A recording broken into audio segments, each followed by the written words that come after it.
Tremendo. Karen, bom dia, bem-vindo ao programa. Conta com o mês, Karen. Bom dia lá, amita. Hope bom e hope contento para nós de último semana de certamen de Miss Aruba. Ahorita já luna, ahorita dia que nós está sumamente druk, pero nós está agradecido de espaço de vir conversar com lá. Great. Kung contame te agora que é trajetória, lo que você passa de preparando para já domingo, o que que turbo você faz?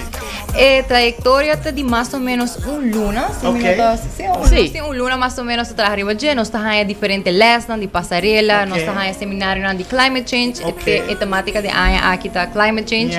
Dus é hobby bonita, porque é espaço também onde cubo por papel de tópico não interessante para a comunidade para ajudar a avançar. De minha persona, a mim gusta papel over de saúde mental, em especial de hobby não.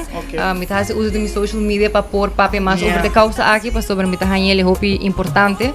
E também nós tá papel hobby over de climate change, que é problema global, que é importante para nós começar a tomar ação. Claro, seguro. Abo mês, você tem experiência acaba participando em tipo de evento assim, não? Sim, agora me tá tem 5 anos, me ha participado em Miss Teen Aruba. Junto com Tessa? Sim, você não vai junto. Ok. Você competir e mesmo cenário. Yes. Tessa le gana, mas está ali quarta finalista. E mas vai representar Aruba na Equador, Miss Teen Earth, mas gana Miss Fire.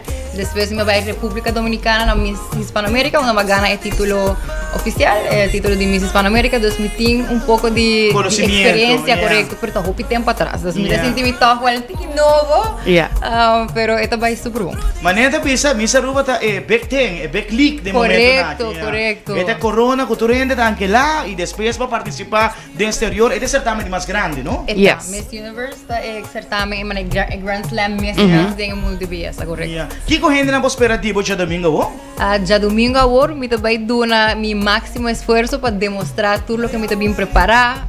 Me tá treinando duro no gym, me tá tomando minha lesson para o que tá pergunta que contesta. Tudo essa que nanta preparação que cada de nós está trabalhando para assim na noite final nós podemos dar bom show. Conjuntamente com outro pessoa criativa também, porque nós também tem grupo de baile, tá do meio junto conosco, opening na onde nós também baila. Nós temos desenhador local para o que está swimwear e também nós temos desenhador internacional.